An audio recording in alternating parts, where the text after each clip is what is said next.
Então, nós, aqui no curso, né, só para relembrar, nós estamos trabalhando com a eletrodinâmica de de Broglie e Proctor, né? Já tivemos várias discussões e nós vimos que o papel, né, dessa eletrodinâmica é descrever a possibilidade de um fóton massivo, ou de um fóton que tenha uma massa muito pequena, mas sobre essa massa nós devemos buscar um limite superior experimental. Então as equações de campo, né, vamos dizer assim, as equações de de Broglie, as equações tipo Maxwell,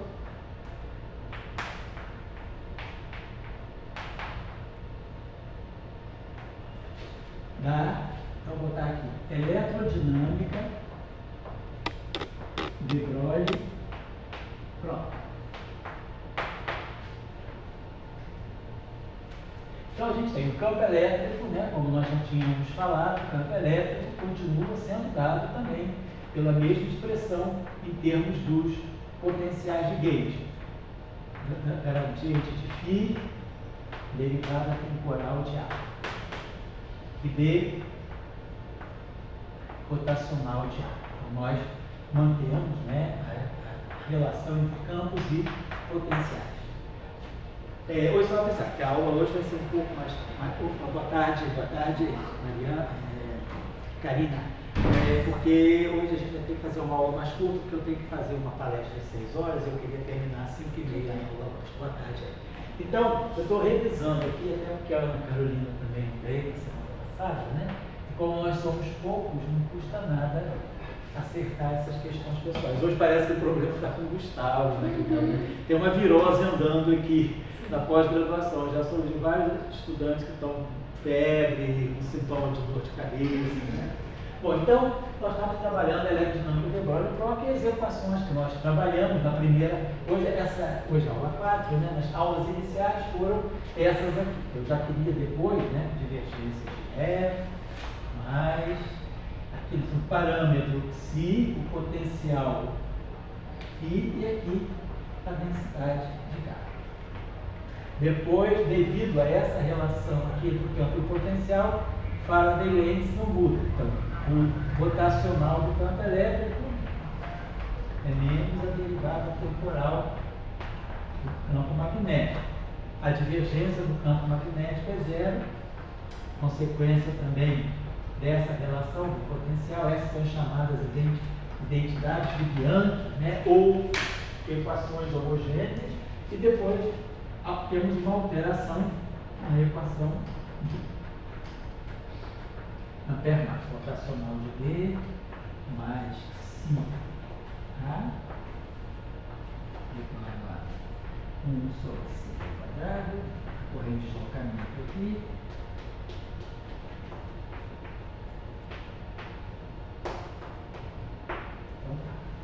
então essas são as equações que nós tínhamos visto também que devido à presença desse parâmetro não nulo, então nós temos esse parâmetro não nulo.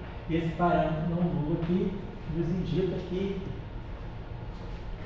1 sobre c ao quadrado, derivada temporal do φ, mais a divergência de A é igual a zero. Então, essa eletrodinâmica ela tem uma condição interessante, né, que é essa chamada condição subsidiária.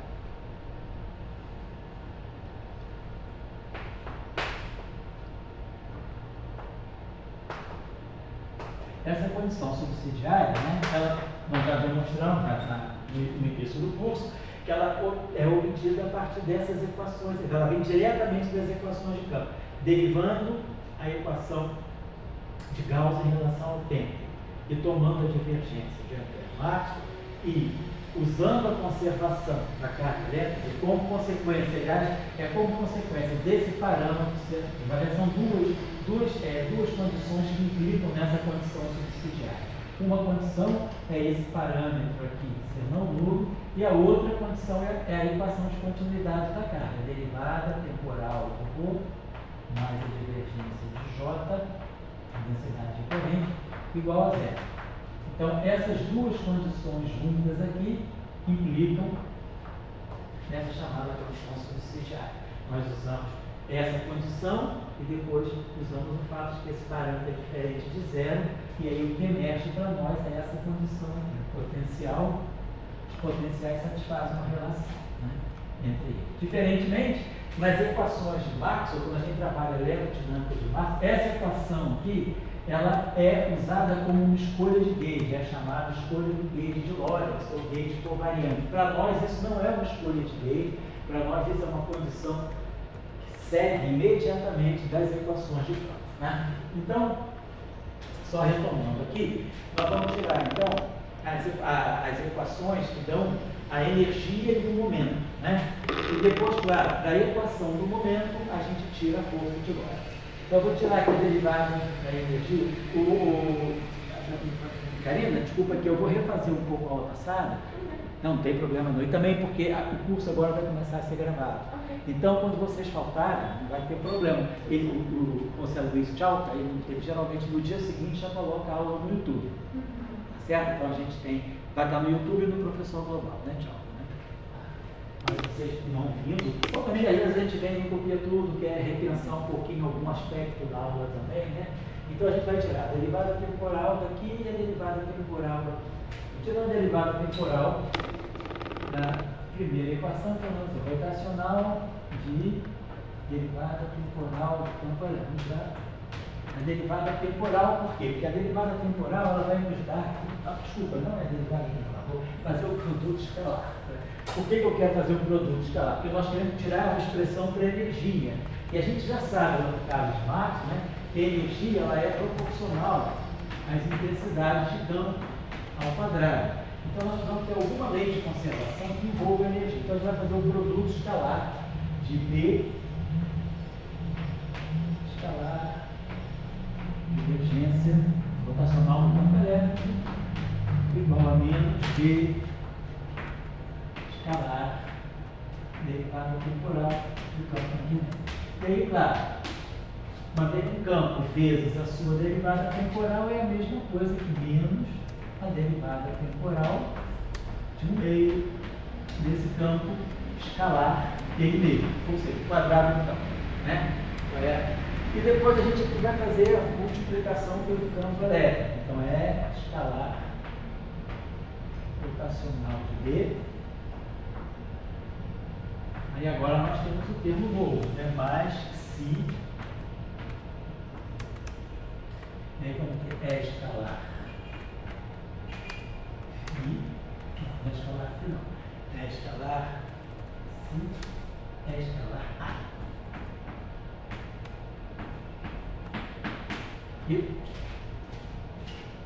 E aí aqui vamos ter alguma coisa, 1 sobre C ao quadrado, e aí eu já vou escrever isso aqui direto. Quando a gente multiplicar escalarmente o campo elétrico, vai dar a derivada temporal de um meio do campo elétrico ao quadrado. E depois o último termo, que é mais de zero, é escalar. Bom, então, vamos ver o seguinte. Para nós recuperarmos, né, a ideia de que nós queremos ter energia, nós temos que obter uma equação de continuidade. A equação de continuidade tem sempre essa estrutura, a divergência, derivada temporal de uma certa densidade, mais a divergência de uma certa corrente.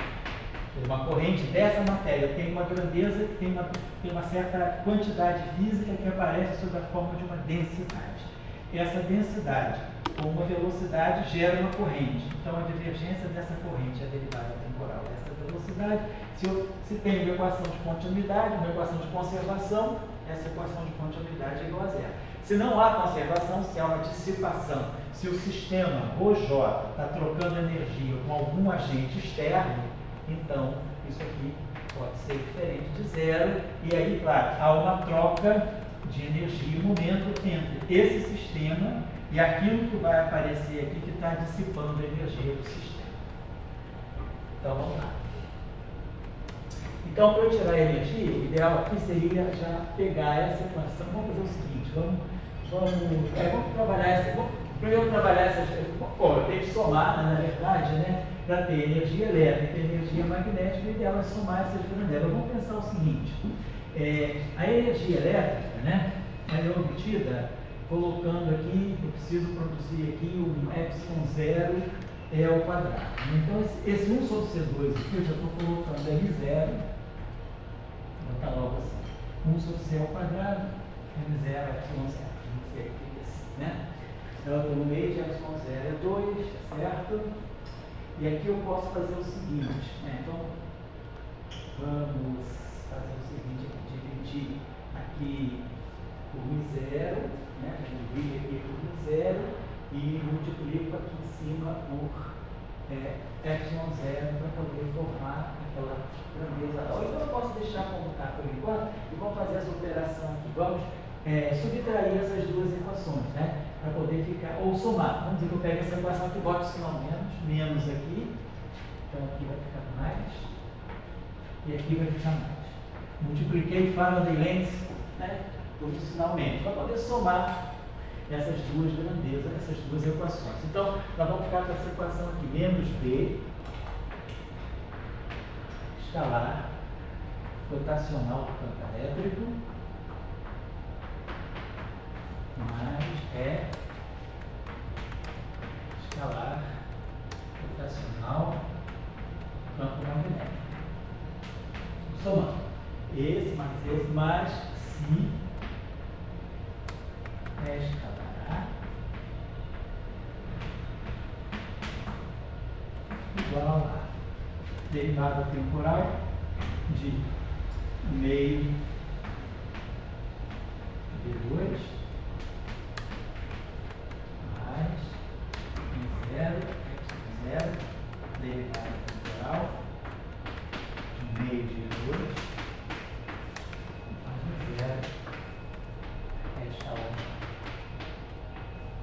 Está tudo aqui, né? Então vamos essas duas equações aqui. Somando essas duas equações, tá? Então esse termo aqui vai ficar mais esse, igual a isso, mas está legal. Aqui só um pouquinho de álgebra vetorial, né? Que é simples aqui. Então aqui a gente tem B, escalar, rotacional de E. Então isso aqui é a mesma coisa aqui, menos B componente I e S na componente do rotacional. Epsilon IJK, DJK. E aqui é a mesma coisa, mais a IES na componente do campo elétrico e aqui a componente I do rotacional. Epsilon IJK, DJK. Estou desenvolvendo só essa expressão aqui. Fazendo só esse desenvolvimento aqui parcial. E aí a gente está querendo pensar numa equação de continuidade. As derivadas temporais já estão aqui. Eu preciso de divergência. Então vamos tentar transformar essa equação aqui numa equação com divergências. O que eu posso fazer aqui? Vamos pegar esse primeiro termo aqui. Essa derivada está atuando só no campo elétrico. Vamos colocar essa derivada atuando no produto todo. Então vai ficar menos, vamos colocar assim, a derivada J, derivada da componente J. Como está o epsilon que tem essa aqui? Então, menos epsilon IJK. E aí nós vamos ter a derivada componente J atuando em DI é K. Porém, claro, isso aqui não é igual a esse termo.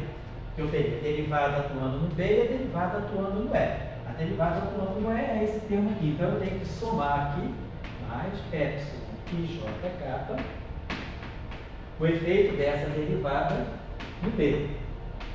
E deixar o FK aqui sozinho. Quer dizer, esse termo aqui mais esse termo aqui reproduzem esse primeiro termo aqui. Então isso aqui é igual a esses dois aqui juntos. Agora vamos pegar o segundo termo, que é esse aqui. Esse termo aqui eu vou escrever da mesma forma. Vou manter o epsilon IJK. E aí vamos pegar a derivada J atuando no produto, é IBK. Mas aí estou gerando um termo que eu não tinha, que vai ser a derivada atuando no E, não está presente aqui. Então eu tenho que subtrair esse termo, menos epsilon IJK derivada J atuando no EI, né? Essa é o componente do campo elétrico, e o BK sozinho. Então esse termo aqui, agora esses dois termos juntos, formam esse termo. Por que eu fiz isso? Para poder criar as divergências que vão ser importantes, né, na equação de continuidade, uma derivada atuando em tudo, no grupo todo. Porém, eu gerei esses dois termos aqui e, na verdade, furam essa regra que eu quero. Eles não têm uma derivada atuando em tudo, mas eu posso ver qual é a relação. Ó. Aqui eu tenho a derivada de B vezes E, aqui eu tenho a derivada de B vezes E, e aqui eu tenho a derivada de E vezes B, a derivada de E vezes B. Então eu posso transformar esses termos naqueles que estão do lado esquerdo. Bom, só vendo a semelhança e fazendo uma renomeação de índice. Esse termo aqui, ele tem a derivada de J, a derivada de B vezes E. É esse termo. Então esse termo aqui tem semelhança com esse. Então, o campo elétrico lá, essas componentes, ó, todas as coordenadas, todos os índices estão somados. I com I, J com J, K com K. Está tudo dentro do somatório, né? Soma em I, soma em J, soma em K. Como esses índices são todos mudos, são todos saturados, eu posso renomeá-los, né? Nada me impede de chamar o K de I e o I de K. O K vira I e o I vira K. E aí, com isso eu produzi, ó, I derivada J de BK. I derivada J de BK. Esse epsilon que está aqui é epsilon está lá é IJK. Eu preciso reconstituir o epsilon IJK. Propriedades do leve típica. Epsilon K. J. I.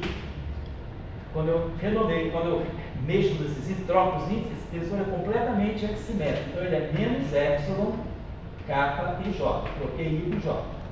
Antissimetria. Agora o I também é antissimétrico com K. Então vou trocar de novo. Vai ficar epsilon I K J.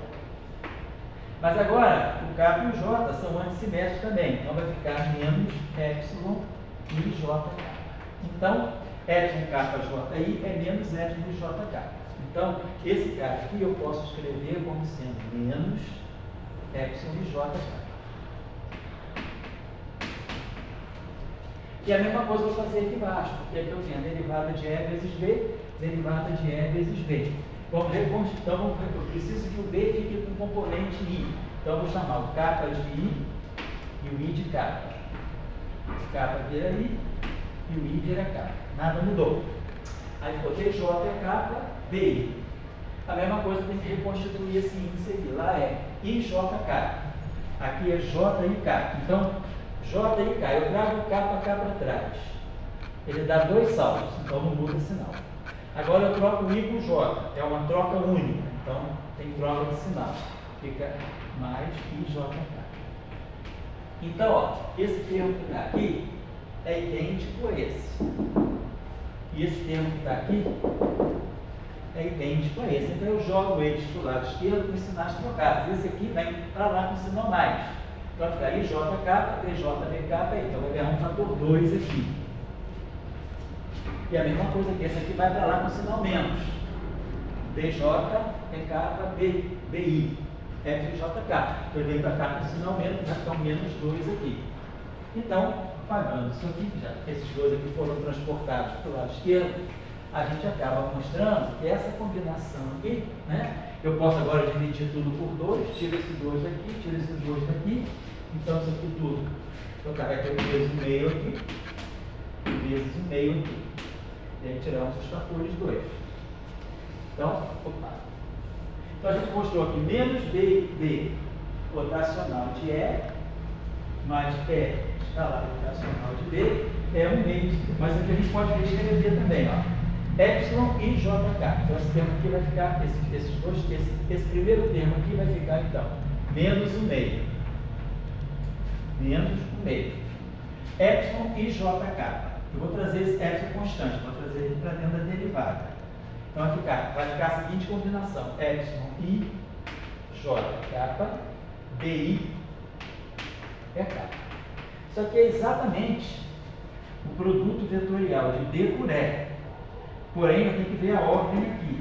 É I, aquele produto vetorial, né, quando eu tenho vetorial A, vetorial B, componente I, isso é epsilon I, J kappa, A componente J, B componente K. Então aqui eu tenho B componente I, K. Então o ideal é trocar esse I com J. Então vai ficar menos epsilon J e K. E aí isso aqui está me dando a J componente do produto vetorial. B vetorial é componente J, com sinal menos. Então, aqui. Então esse termo aqui, como tem esse menos aqui e esse menos aqui, ele vai ficar mais um meio. Vai ficar um meio. Agora, DJ da componente J, da divergência de B vetor S. Então, o meio da divergência de B vetor S. Esse é esse primeiro termo aqui. Eu vou então, agora estou somando esses dois termos aqui. E agora, mais o meio desse terminho aqui. E aqui esse termo vai ficar epsilon. Aqui eu posso trocar a ordem. B vetor é vetor B com sinal trocado. Vou botar assim, é vetorial B com sinal menos. E aí, esse segundo termo aqui é mais um meio, aí vai ficar dentro da derivada epsilon de JK é I BK. Então, eu vou trocar a ordem aqui, J e K, sinal menos. Então, isso aqui é menos, é vetor B, componente J. E aí, eu vou ter DJ disso aqui. Então, vai ficar menos, aí esse aqui tem menos, esse mais aqui vai ficar menos o meio da divergência de E vetor B. Então, esse termo vai aparecer duas vezes. Então, vai produzir o outro menos o meio da mesma coisa. Então, vai ficar menos divergência de E vetor B. Então, menos a divergência de E vetorial B, que é o que eu queria no final do dia. Eu preciso de uma equação de continuidade, então eu preciso de uma divergência de alguma coisa. Então, esses dois termos juntos aqui, depois desse pequeno desvio que a gente fez, esses dois termos aqui se juntaram para dar menos a divergência de E vetorial B. Dois termos aqui. Agora, tudo, então, esse termo aqui está numa boa forma de equação de continuidade, né? Agora eu vou trabalhar esse termo aqui. Como é que eu posso buscar uma divergência aqui? É escalar A. Então, quem é o campo elétrico? O campo elétrico é menos gradiente do φ escalar A menos derivada temporal do A escalar A. Eu usei aqui a expressão do campo elétrico em função dos potenciais. Esse termo aqui já está claro, é a derivada temporal vezes o próprio campo, então dá a derivada temporal do quadrado. Esse termo aqui que é um pouquinho mais, só que tem um pouquinho mais de cuidado. Esse termo aqui eu posso escrever assim, ó. Isso aqui é gradiente de φ escalar A. Então, é a iésima componente do gradiente, que é a derivada em relação à coordenada xi, vezes a i. Se eu tenho uma derivada, eu tenho que buscar colocar aqui uma divergência. Então, o que eu vou poder fazer aqui é colocar di atuando no produto. Porém, eu tenho que descontar agora o φ divergência de A. di é isso aqui agora é uma identidade. E aí, com isso, eu consigo transformar esse termo aqui numa divergência. Isso aqui é a divergência de φ vetor A. Perfeito. Porém, eu tenho esse termo aqui. Agora, esse termo aqui produziu uma divergência de A. Tá? Mas a divergência de A, nós sabemos, ela é 1 sobre C2 derivada temporal do φ. Então, essa divergência de A está aqui, ó. Ela é menos 1 sobre C ao quadrado derivada temporal do φ. Então, menos, né? 1 sobre, então, isso aqui é menos 1 sobre C ao quadrado. Então, vai ficar mais 1 sobre C ao quadrado, φ, derivada temporal do φ. E aí, claro, isso aqui é uma derivada do quadrado. Então, esse termo que está aqui, mais si, né? Si é escalar A, esse termo aqui é exatamente isso aqui. Substituir o campo pelos potenciais. E fiz esse desenvolvimento aqui. Então, esse termo aqui vai ficar mais si E aí esse primeiro termo aqui, divergência, vai ficar divergência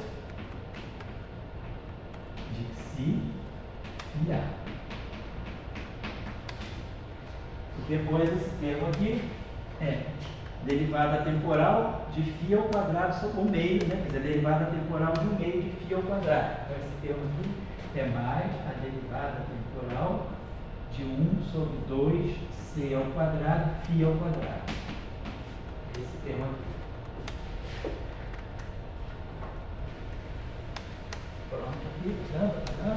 E aí aqui nós produzimos do lado direito, derivada temporal, vou botar assim, de 1 meio de μ0, ε0, é ao quadrado,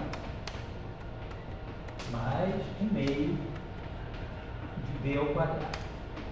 E aí esse termo extra aqui, que não deu nada. Esse termo está me mostrando o quê? A interação do campo elétrico, ou seja, do sistema eletromagnético com alguma corrente externa. Então, vamos fazer o seguinte, vamos dividir toda essa equação por μ0.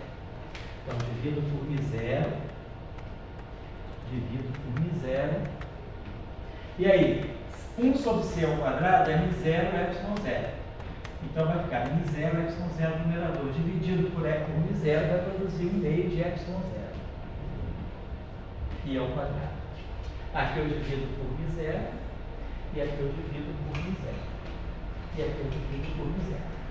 Então, a gente chegou, né, a essa equação aqui. Olha aqui.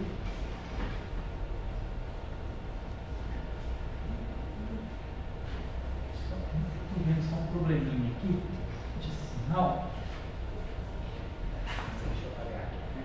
Isso aqui é divergência, cara. Esse termo, só vou retornando aqui esse termo aqui. Deixa eu apagar isso aqui direitinho. Essa sombra aí. Só para ter certeza que eu acho que eu cometi um deslize de sinal. Quer dizer, a gente tem, tinha aquele termo que si é escalar. Então a gente escreveu isso aqui é menos si gradiente de φ escalar, né? E menos si derivada temporal do A escalar. Esse termo aqui. Então esse termo aqui deu para nós, então a gente trabalhou isso aqui a gente escreveu então menos que si, só porque eu acho que tem um sinal aqui errado. Dφ aí. E esse termo aqui é menos derivada temporal de 1 meio do si ao quadrado. Esqueci de colocar aqui. Não esqueci, si ao quadrado, estou colocando aqui, um dia que eu esqueci de colocar esse termo. Tinha esquecido até desse tempo, foi bom a gente refazer aqui. Então aqui si é escalará. Então gradiente de φ escalará, derivada temporal de A escalará. Então esse termo aqui a gente reescreveu assim, menos si, derivada de tudo, φ, aí. E mais, né, si, φ, divergência de A. Vamos isso aqui. Esse termo. Esse primeiro termo aqui fica derivado de φ e aí embaixo φ de divergência de A. Então, esse sinal aqui cancela esse aqui e reproduz esse termo aqui. E esse termo aqui ficou menos derivada temporal de 1 meio de si ao quadrado. Perfeito, né? Agora, esse termo aqui deu para nós menos 1 sobre c ao quadrado. Ele estava 1 sobre c ao quadrado dt de φ. Então fica menos 1 sobre c ao quadrado, o xi, e aí fica esse φ derivada temporal do φ. Então, esse termo aqui desapareceu, virou isso aqui. Então, esse termo tem o xi, ele ficou menos xi. Então, ele ficou assim. Na verdade, esse termo estava todo lá, é esse, que é isso, que é isso. Então, que é aquilo ali. Então, é menos divergência de xi, φA. E aí eu vou depois dividindo por μ0. Depois produzimos esse termo aqui, que é menos né? Que é esse termo aqui, que aparece no sinal menos. Então, menos. E aí aquele C2 é de 0, ε0, então fica menos derivada temporal de 1 meio do xi, meio de ε0, xi, φ ao quadrado, é esse termo aqui. Né? O meio por causa da derivada temporal do ano do produto. E aí o outro C ao quadrado é de 0, ε0, mas eu dividi por zero, então fica menos, tá legal. E aí esse termo aqui é menos derivada temporal de 1 meio do xi ao quadrado. Opa, isso aqui é igual a isso aqui. Isso aqui dividido por zero. Tá bem? Então aí agora sim, vai juntar tudo num termo só. Vou jogar esse termo para o lado de lá. Aqui. Então agora finalmente chegamos a essa expressão. Derivada temporal.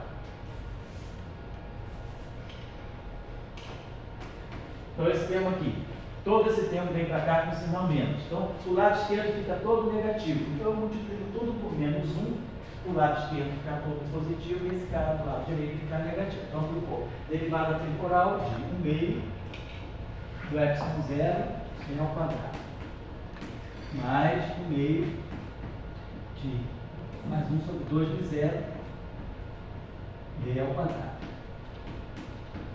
Pessoal, se vocês não se importarem, eu posso dar uma ligadinha no ar? Assim? Não, Eu acho que eu estou vendo que vocês estão com calor também, né? Dormindo. Apesar de já estar no outono muito quente.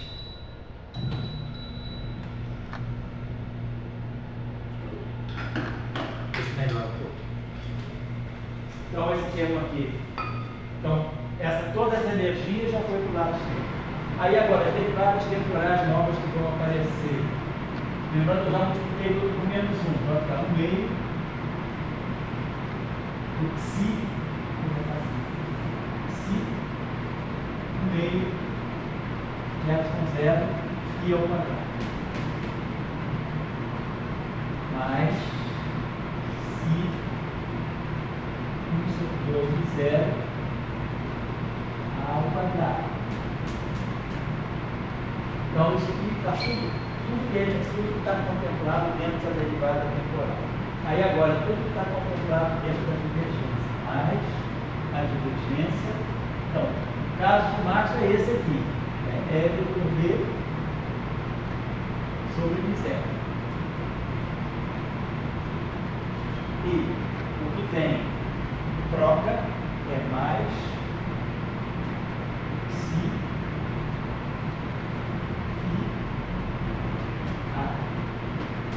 sobre zero. Então tem mais do lado direito, então como a gente multiplicou por menos 1, ficou menos J. Então a gente obtém aquela já conhecida, né, expressão do tensor, que a gente chama de tensor de energia. Então isso aqui é a densidade de energia. Agora modificada, de Broglie própria acrescenta os potenciais.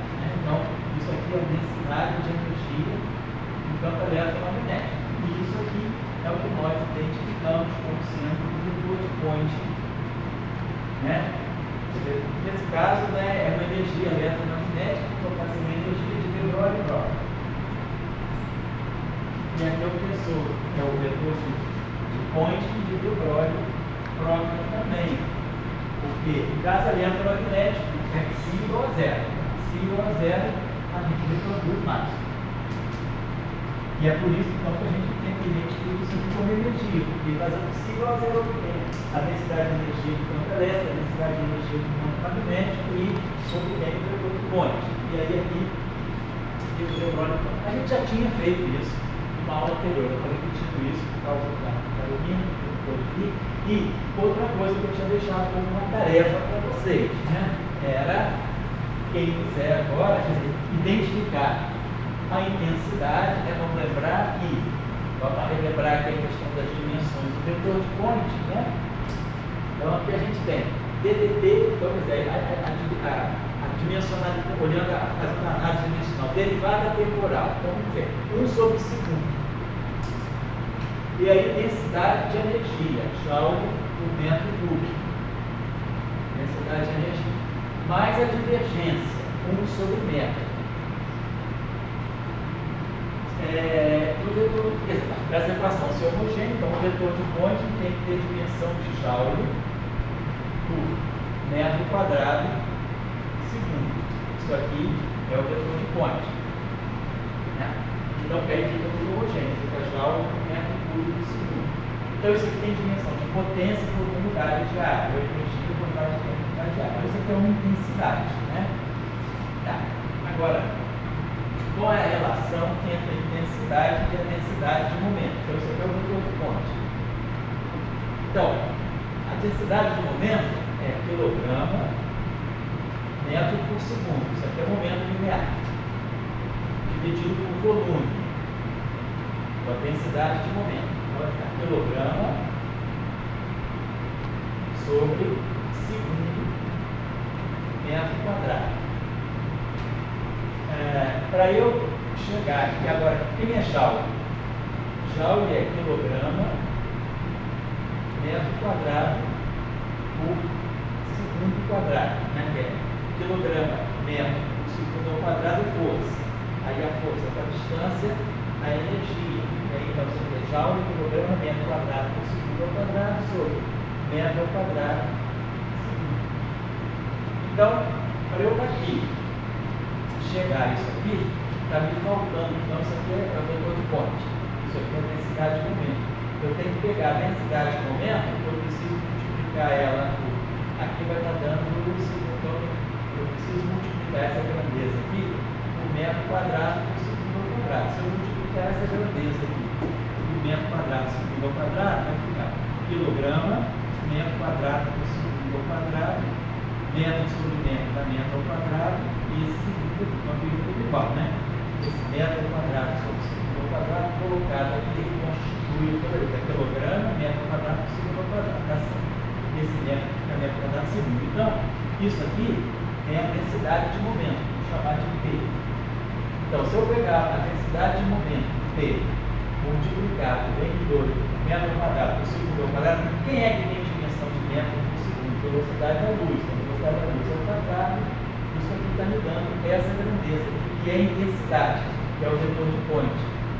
Então, o vetor de Poynting sobre C ao quadrado me dá a densidade de momento. Então, vetor de Poynting dividido por C ao quadrado me dá a densidade de momento do próximo. E quem é a intensidade? A intensidade, na verdade, é o módulo do vetor de Poynting, é o módulo da intensidade. Ou seja, se eu pegar em módulo, né, quer dizer, a intensidade sobre C2 é o módulo da densidade de momento.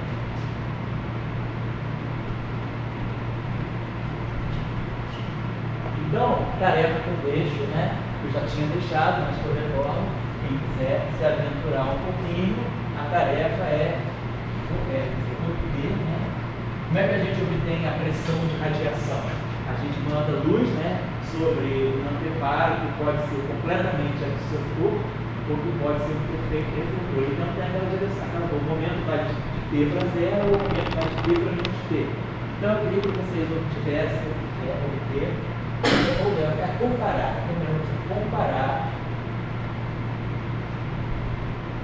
e ver o efeito da massa do fóton, chamar o fóton de campo, tá? Da massa do fóton, comparar e ver o efeito da massa do fóton, comparar com o caso da eletrodinâmica usual. Quando eu falo eletrodinâmica usual é Maxwell.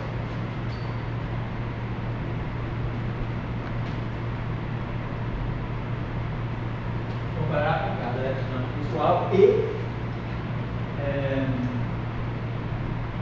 computar o efeito da massa do fóton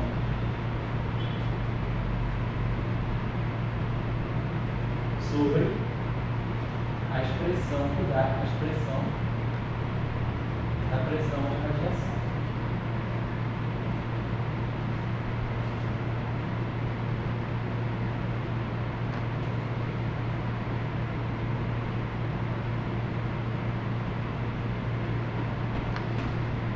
Então é comparar, vocês têm a expressão da pressão de radiação, no caso da eletrodinâmica convencional de massa, mas agora o que é a massa do fóton? Nós já tínhamos discutido em aulas anteriores, né, que esse psi aqui, que tem dimensão de comprimento menos 1, né, a gente relaciona esse psi com a massa do fóton, né? Ele tem, então a gente tinha pensado o seguinte, o comprimento de onda de Compton é H cortado sobre MC. Então, quando eu tenho um comprimento, eu posso converter em uma massa. Então, o comprimento, então vamos dizer, o comprimento psi tem dimensão de comprimento é menos 1. Né? Então, psi é menos 1, eu vou identificar como sendo essa dimensão de comprimento, H cortado, e aí aqui vai ficar a massa do fóton sobre C. Então, a relação, quer dizer, eu no fundo posso associar esse M com a massa do fóton. Então, vamos para lá. Então, esse 1 sobre psi, isso eu estou dizendo, 1 sobre psi é H cortado sobre a massa do fóton vezes C. Então, esse parâmetro de psi, ele é a massa do fóton, quer dizer, ele é o inverso do comprimento de onda de Compton. Ele é, psi é a massa do fóton vezes C, então, psi, eu identifico, né, psi com a massa do fóton vezes C sobre H cortado. Quer dizer, isso aqui é o comprimento de onda de Compton, o inverso do fóton.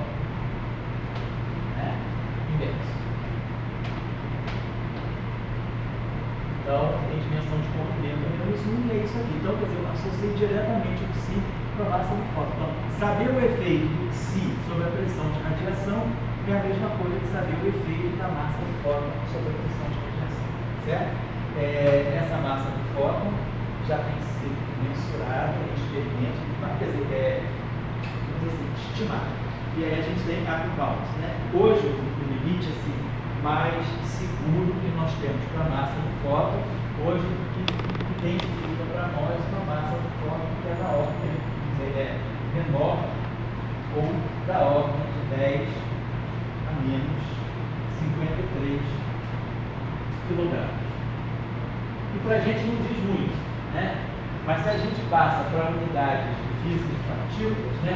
Vamos ver qual é a relação entre o quilograma e, por exemplo, a massa do elétron, que é 0,5, a massa do elétron é 0,5 meves por C2, né? Essa é a massa do elétron. 0,5 meves por C2, né? E aí eu vou fazer só uma estimativa. Então, vamos dizer, aproximadamente 1 MeV. Então, 1 MeV por C2, né, são estimativas, 1 MeV por C2, que é aproximadamente a massa do elétron, que é da ordem de 10 a menos 30 kg. Então, 10 a menos 30 kg, que é a massa do elétron, está na faixa de 1 MeV por C2. Então, 10 a menos 53 kg é botar menos 23 ordens de grandeza aí, vai ficar 10 a menos 23 meves por C2, ou seja, 10 a menos 23 da massa do elétron, seria esse o limite, né? 10 a menos 53 kg. Né? Então, agora o MeV são 10 a 6 elétrons-volts, então isso aqui daria na faixa de 10 a menos 17 elétrons-volts por C2, ou, se nós quisermos, né, manter ali o MeV para comparar com 10 a menos 23 MeVs por C2. É uma estimativa grosseria, mas dá uma ordem de grandeza, porque isso aqui é garantido. A massa do elétron é 0,511 MeV. Então, vamos dizer que seja 1, só para ter uma ideia. Né? Então, 1 MeV por C2 é a massa do elétron também. Tem uns quebradinhos aqui, 1 ponto, alguma coisa vezes 10 a menos 30 kg. Então, 10 a menos 30 kg a gente pode associar a 1 MeV por C2. Então, 10 a menos 53 kg são 10 a menos 23 MeV por C2, por sua vez, são 10 a menos 17. elétrons por segundo. Então a massa tem um limite lá. Limite como esses limites são obtidos através de experimentos astrofísicos, né? Hoje em dia tem uma rede de satélites na NASA chamada, eu acho que é MMS, né? Multi alguma coisa satélite. Né? E aí é um conjunto de satélites que faz averiguações de possíveis desvios da equação de Ampère-Maxwell. E aí a tentativa é verificar, então, justamente obter um limite, né, verificar que a lei de Ampère-Maxwell é violada, e aí verificar a violação, o que é o desvio da lei de Ampère-Maxwell por radiação solar, ela pode ser modelada, por exemplo, por de Broglie-Proudman. Então, se a gente usa de Broglie-Proudman para reproduzir o desvio experimental obtido nessas medições, esse termo aqui ele vai trazer, vamos dizer assim, o fitting do modelo teórico com o experimento. E aí, colocando esse desenvolvimento, tira-se uma estimativa sobre esse parâmetro, que no fundo é a massa do fóton. Então, hoje, agora existem experimentos também com física atômica, com espectro atômico, existem experimentos com campo magnético de Júpiter também, e existem experimentos também com luz extragaláctica. Então, tem vários tipos de. Por que isso é importante? Isso é um problema, vamos dizer assim, meramente bizantino. Tudo bem, a massa do fóton é quase zero. 10 a menos 53, não tem nenhuma partícula com massa tão pequena. A massa do elétron, que é a mais leve das partículas, né, é 0,5 metros por segundo. O muon, que é o primo mais fortezinho do elétron, são 104 metros por segundo, 200 vezes mais massivo. Depois os quarks também são bem massivos, né? Então, quer dizer, os quark-top, por exemplo, 174 gigaelectronvolt, 10 a 9. O quark D na faixa de alguns keV. Então, as partículas são assim, a menos massiva do elétron. Claro, hoje o neutrino. O neutrino, a gente sabe que a massa dos neutrinos está na faixa de entre 2 e 5 elétrons-volts por segundo. Então, essas seriam as menores massas, as massas dos neutrinos. Então, a estimativa é na ordem de 1 elétron-volt por segundo. Agora, a do fóton, 10 a menos 17 elétrons-volts por segundo. Então, a gente fala, interfere em algum experimento físico importante, mas assim, a gente se pergunta, mas se há uma massa para o elétron, o modelo padrão não dá essa massa. Quer dizer, a massa do fóton. O modelo padrão do fóton não tem massa. Por quê? Porque o fóton não interage com o bóson de Higgs. O bóson de Higgs, ele passa batido pelo fóton e pelos neutrinos, no modelo padrão. No modelo padrão, neutrinos de massa nula, todas as três famílias têm massa nula, e fóton, com massa nula. Por quê? Nenhum deles tem interação com o bóson de Higgs. Porque massa é preciso interagir com o bóson de Higgs, porque o bóson de Higgs transmite a massa. Bom, então, se há um mecanismo, se o experimento diz que a massa do fóton não é zero, mas é muito baixa, a pergunta é: de que física está vindo a massa do fóton? De que física está vindo a massa dos neutrinos? Né? Que oscilam, né? Isso foi descoberto em 1998, as oscilações dos neutrinos atmosféricos indicam a presença de massa. Então, tem que ter. Então, no modelo padrão, neutrino sem massa. Física, além do modelo padrão, você vai buscar alguma física que dê massa para o neutrino, algum mecanismo novo de Higgs, algum setor novo, alguns outros campos de Higgs que conseguem dar massa para o neutrino sem mexer no modelo padrão, nas massas do modelo padrão. E a massa do fóton, aonde ela vem? Será que a massa do fóton vem de extra dimensions? Será que a massa do fóton vem de cenários grandes? Será que a massa do fóton vem de algum efeito quântico da própria gravidade?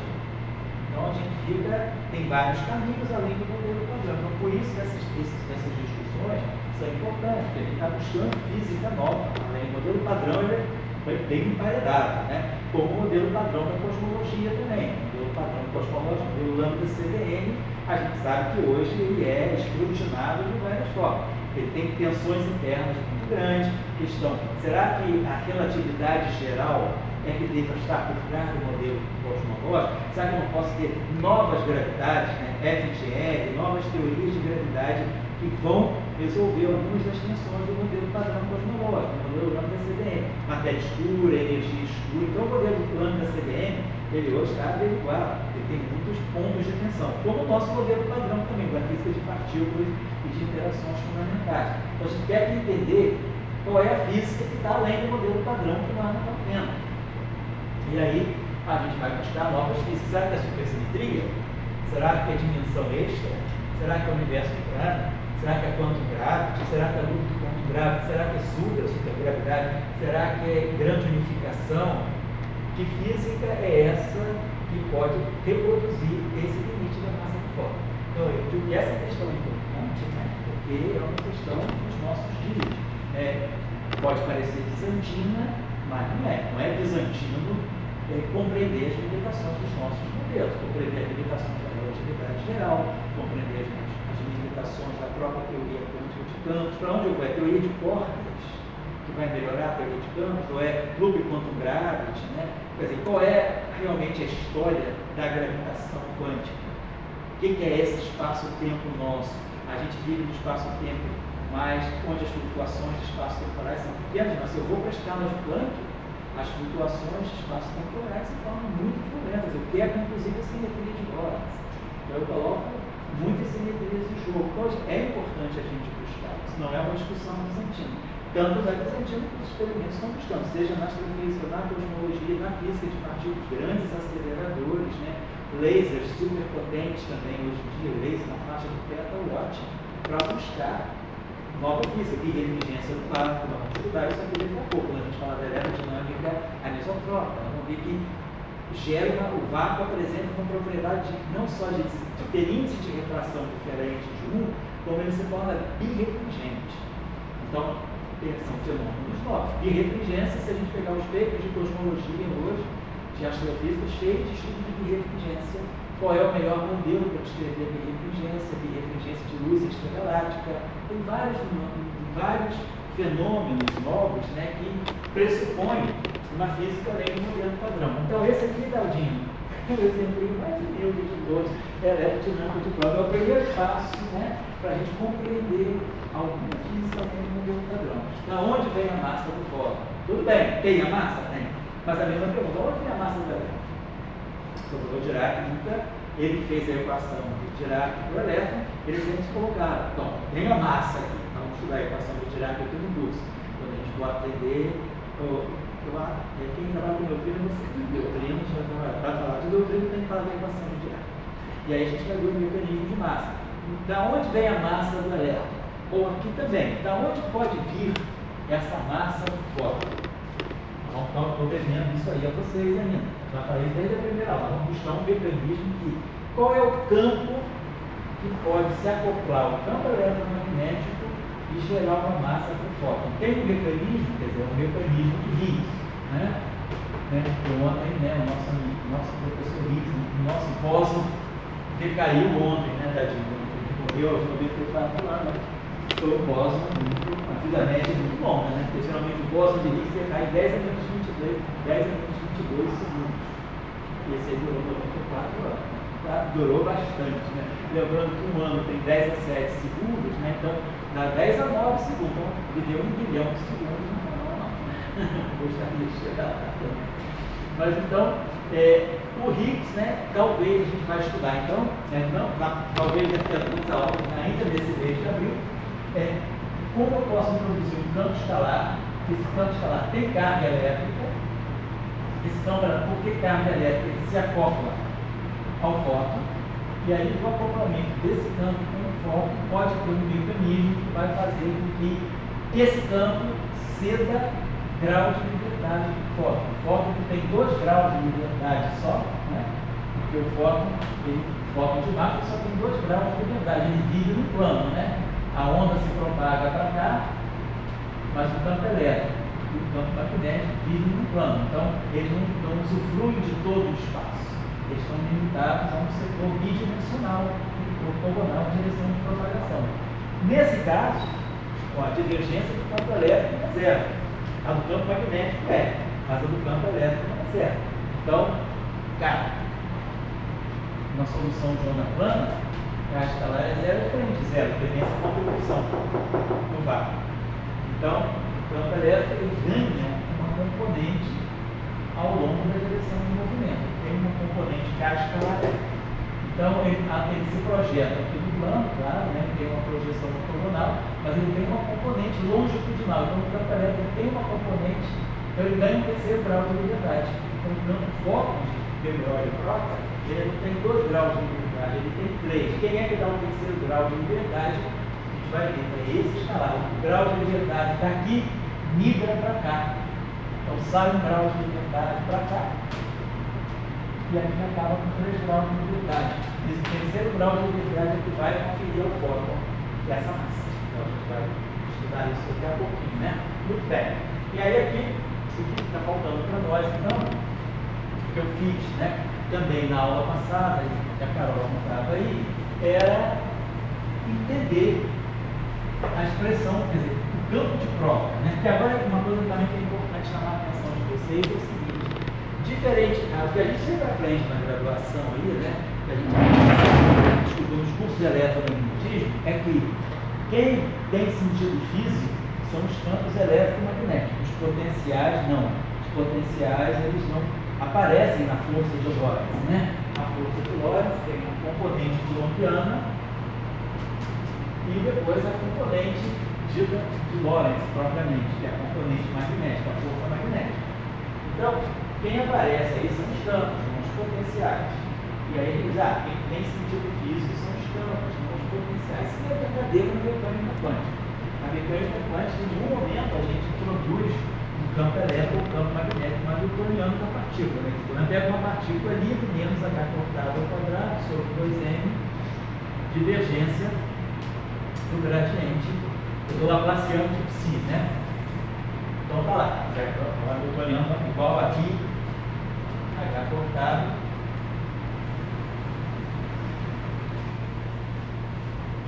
equação de Schrödinger geral, né? Livre, dependente do tempo, h cortado ddt psi. Então tá lá, equação de Schrödinger. Quando produz a interação eletromagnética, o que a gente faz? A famosa prescrição do acoplamento mínimo. Eu substituo essa derivada temporal por uma nova derivada, que vai ser dt mais I, a carga, o valor da carga vezes a carga fundamental. Se for o elétron, é Q igual a menos 1, a carga é menos E. Se for o pósito, a carga é mais 1. I é Q sobre H cortado, o potencial elétrico é o potencial escalar, vai substituir, e aqui a gente substitui, né, o gradiente pela, vai passar agora a ser um gradiente menos I é Q sobre H cortado, potencial vetor. Então, a equação de Schrödinger de uma partícula carregada no campo eletromagnético, quem aparece são os potenciais. Então, essa divergência que vai ficar, então, gradiente menos I é Q sobre H cortado a, isso aqui, olha que gradiente menos I é Q sobre H cortado a psi igual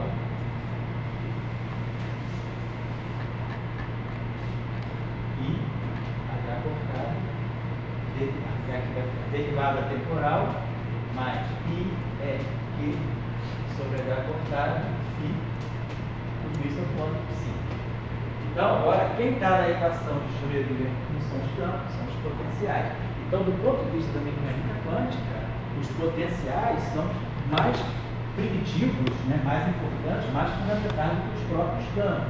E o efeito que comprova isso aí é o chamado efeito Aharonov-Bohm. O efeito Aharonov-Bohm, estudado na década de 50, ele mostra o efeito, né, do potencial, quer dizer, o experimento do solenoide que mostra o efeito de como esse potencial afeta a física, né? A gente, por exemplo, imaginar um solenoide ideal, né? Aquele famoso solenoide que a gente estuda lá na física básica. O campo magnético é não nulo dentro, é diferente de zero aqui dentro, é uniforme, mas é zero aqui fora. Então aqui fora não tem campo magnético, só tem campo magnético aqui. Mas se uma partícula carregada estiver aqui fora, ela não vai ver campo magnético, mas ela vai ver um potencial vetor. O potencial vetor do campo magnético do solenoide, ele não é zero aqui fora. O campo aqui fora é zero, mas o potencial vetor não é zero. B rotacional de A. Né? Então, aqui fora, ele tem só potencial A, mas não tem D. E isso aí tem um efeito físico. Então, quer dizer, quem aparece na equação, quer dizer, na mecânica quântica, ela privilegia os potenciais em relação aos campos. Então, vamos dizer, não é essa história que os campos, os potenciais não são físicos, não. Eles são entidades que têm consequência física. Na mecânica quântica também é claro, né? Na teoria quântica de campos também, e assim vai. Então, no caso de troca, já no caso clássico, eles aparecem na equação de campo. Estão diretamente aqui. E eles aparecem na expressão da energia. No caso de Max, só aparece campo. Depois do Poynting, só aparece campo. No caso de De Broglie e Proctor, os potenciais também vão aparecer na função de energia e na densidade de momento. Então, eles passam a ser físicos. Né? Então, é importante, né, a gente ter essa clareza de que nós estamos, por exemplo, quando o fóton se torna massivo, os potenciais são tão importantes quanto os campos. Tanto é que eles aparecem na expressão da energia e do vetor de Poynting. Agora, a questão que a gente se pergunta é como é que fica a força de Lorentz? Já que os potenciais agora são tão importantes, será que eles alteram essa expressão da força de Lorentz? Então, o que a gente faz, né, vamos dizer, o exercício que a gente faz, que não vai dar tempo de fazer hoje, porque tem que terminar às 5h30 hoje, infelizmente não dá para finalizar bem, eu vou preferir fazer tudo na próxima vez. Mas assim, a ideia que a gente tem é essa, eu vou pegar a densidade de momentos. Vamos pegar o vetor de Poynting. A gente já viu também isso, né? A gente já viu que se eu pegar o vetor de Poynting dividido por C2, eu vou ter a densidade de momento. A gente já viu isso. Tá? Então, se eu pegar a derivada temporal do vetor de Poynting, eu, no fundo, vou estar pegando a derivada temporal do momento. E a derivada temporal do momento, dp dt, tal, se isso aqui é uma densidade de momento, a derivada temporal da densidade de momento vai me dar uma densidade de força. Então, se eu tomar agora, então está aqui, ó, eu tenho agentes externos, eu tenho cargas e correntes. E o meu campo eletromagnético está aqui, está acoplado a essas cargas e correntes. Para onde vem essas cargas e correntes? Essa carga não é do campo eletromagnético, essa carga é o corrente externo que gerou o campo. Então, eu posso ter uma densidade de elétrons, ou uma corrente de elétrons, ou uma corrente de pósitrons, uma corrente de eletrônico. E aí, com esses agentes externos aqui, eu estou acoplando o meu setor de máximo com, quer dizer, agora essa densidade está ligada ao potencial e está ligada ao campo. E essa densidade de corrente está ligada ao campo magnético e ao potencial vetor e também ao campo elétrico na sua variação temporal. Então eu tenho um acoplamento entre o sistema de cargas e correntes e o campo eletromagnético. Basicamente eu tenho isso aqui. Tem um campo eletromagnético aqui, e esse campo eletromagnético vai encontrar uma densidade de cargas que está se movimentando. Você tem uma corrente aqui. Né? Então, tem uma corrente. Claro, essa corrente tem uma densidade de carga. Então, esse campo eletromagnético vai incidir aqui. E aí vai ter uma relação, vai ter uma força. Né? Então, o campo eletromagnético vai ter uma variação. Essa variação de momento vai ser a força que esse agente externo vai fazer, que é a variação de momento do campo magnético, do campo eletromagnético, vai ser a força que esse campo sente dessa interação. E aí, claro, por ação e reação, eu vou também saber da força, o oposto dessa força vai estar atuando, vai ser a força do campo sobre os partículas. Então vamos tirar, a gente pode buscar uma nova expressão, se é que tem, para a força de Lorentz. Então a ideia que a gente vai ter digamos, a presença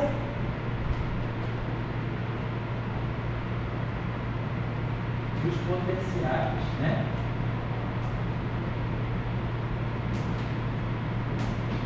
Φ e A. como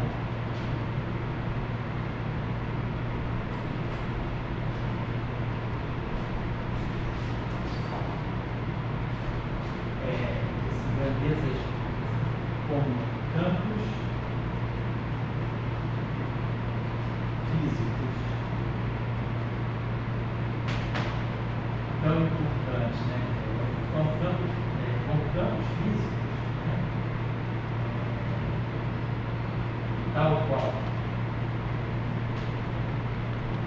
os campos A e D.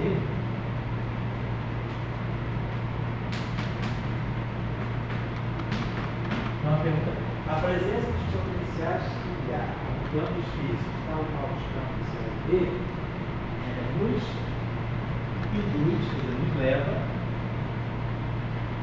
à questão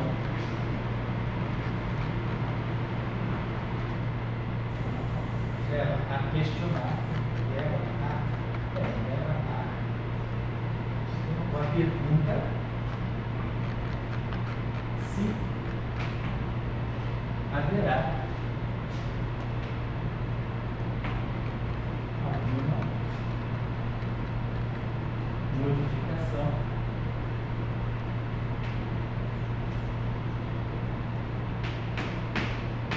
na força de Lorentz.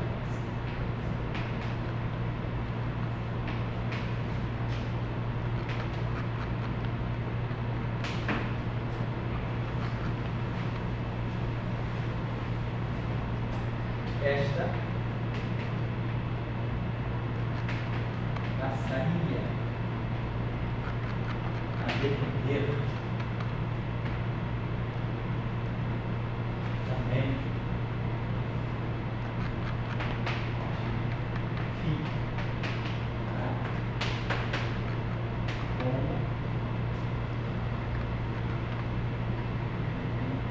como já depende de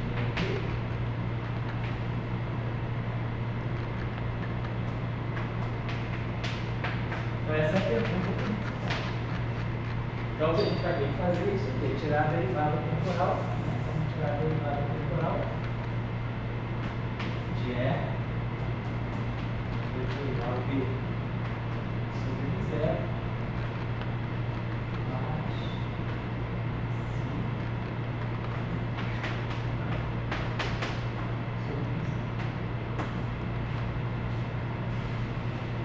então, isso aqui vai estar associado para nós à força do Lorentz, a densidade de força de Lorentz, no caso de De Broglie.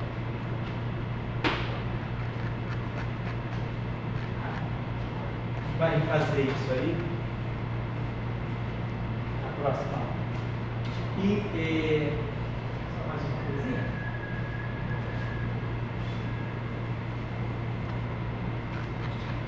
Uma questão que eu queria deixar desenvolver para vocês, né? Desenvolver com vocês é o seguinte: deixar como tarefa também.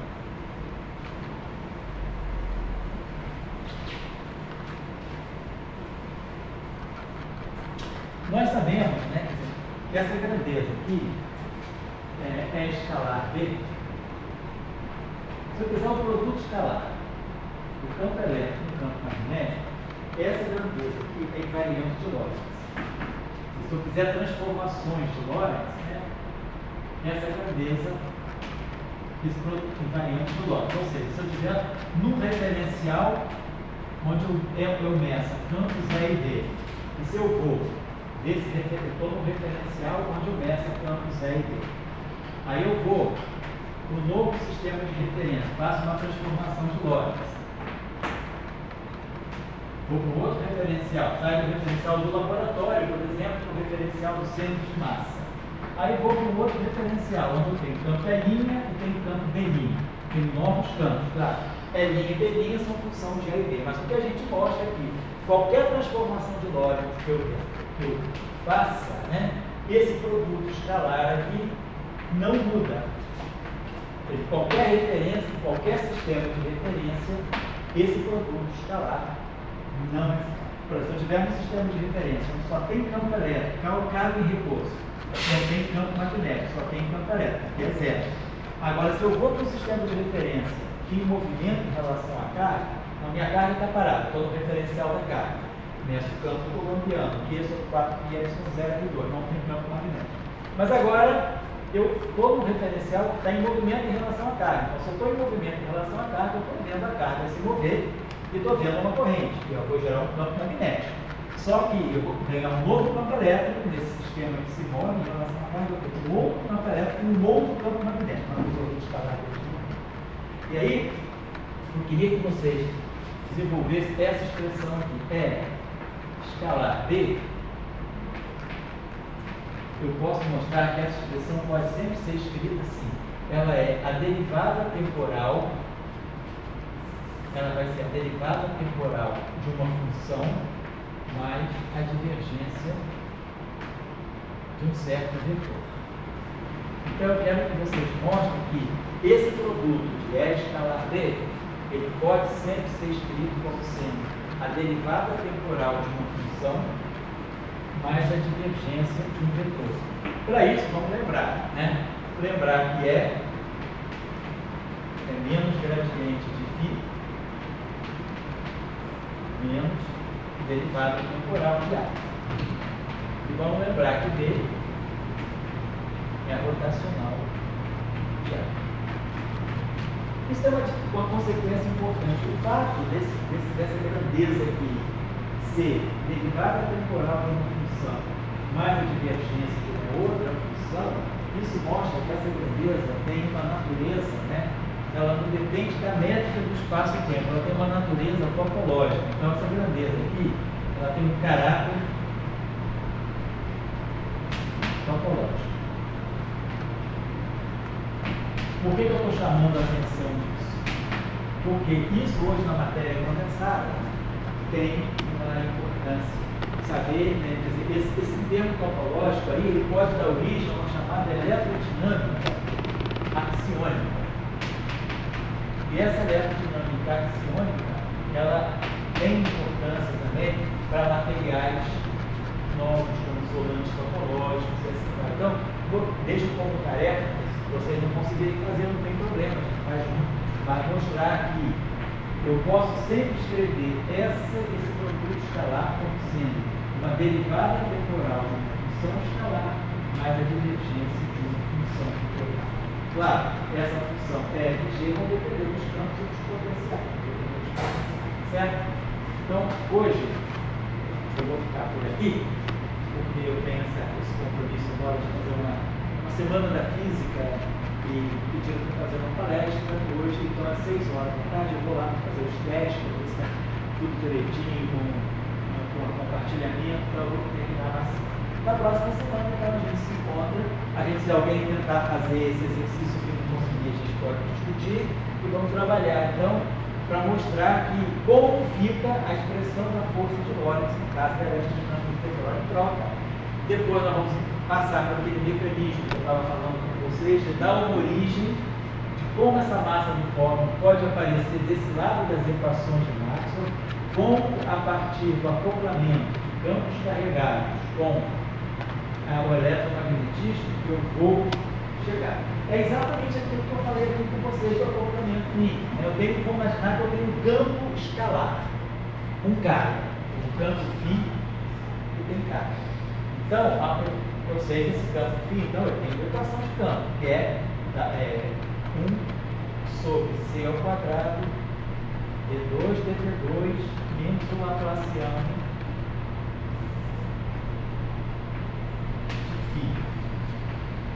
mais o termo aqui, Cφ, que vai estar representando a massa do campo. Então essa aqui é a chamada equação de Klein-Gordon.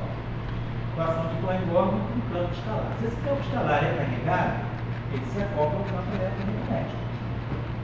E aí, esse campo aqui, se ele se acopla ao campo eletromagnético, nós temos que fazer aquela prescrição do acoplamento mínimo. Vou substituir essa derivada temporal por essa derivada temporal. E é Q sobre H cortado, potencial φ atuando no campo. Então isso vai acontecer com a derivada temporal. E eu vou ter que fazer a mesma coisa para a derivada espacial, colocando aqui o potencial vetor. Só que com sinal menos, né? Mas tem menos e aqui sobre H cortado A. Então, os potenciais, eles vão estar aparecendo nessa nova Quer dizer, quando eu quero acoplar esse campo que é carregado, que carga é que ao campo eletromagnético, os potenciais vão aparecer. E aí, quando os potenciais aparecem, e esse campo aqui executa uma certa dinâmica, eles podem trazer, esse campo φ pode trazer aqueles potenciais φ e A para as equações de Maxwell. Porque agora eu tenho que dizer o seguinte, beleza, o campo φ, quer dizer, se acoplou ao campo eletromagnético, eu joguei o campo eletromagnético aqui, mas eu também tenho que jogar esse campo φ no campo eletromagnético. Se ele é um campo carregado, ele tem que ter uma densidade de carga. Então, eu vou escrever divergências de E, eu vou escrever divergências de E igual a a densidade de carga desse campo sobre epsilon zero. Então, eu vou ter que buscar quem é a densidade de carga desse campo para poder trazer essa densidade de campo. Quer dizer, aí se eu colocar essa densidade em função do campo φ pequeno, eu vou estar calculando ele as equações de Maxwell. É a mesma coisa aqui, quando eu trouxer ele para ter a máquina operacional de B e colocar aqui do lado direito o Mi0J. Quem vai ser essa corrente? Vai ser a corrente das cargas escalares, aqui a densidade de cargas escalares. Então, eu estou trazendo o setor escalar para as equações de Maxwell. E estou levando o setor de Maxwell para a equação do escalar. Então, dessa forma, eu acoplo os dois sistemas. Aí, depois que eu acoplo os dois sistemas, como é que esse campo φ pode deixar a marca registrada dele introduzir esse outro termo? E aí, esse psi, ele vai ser computado em função desse campo. Então, pode ser que haja um campo escalar que vai gerar essa massa. É assim que acontece no modelo padrão, não com foco.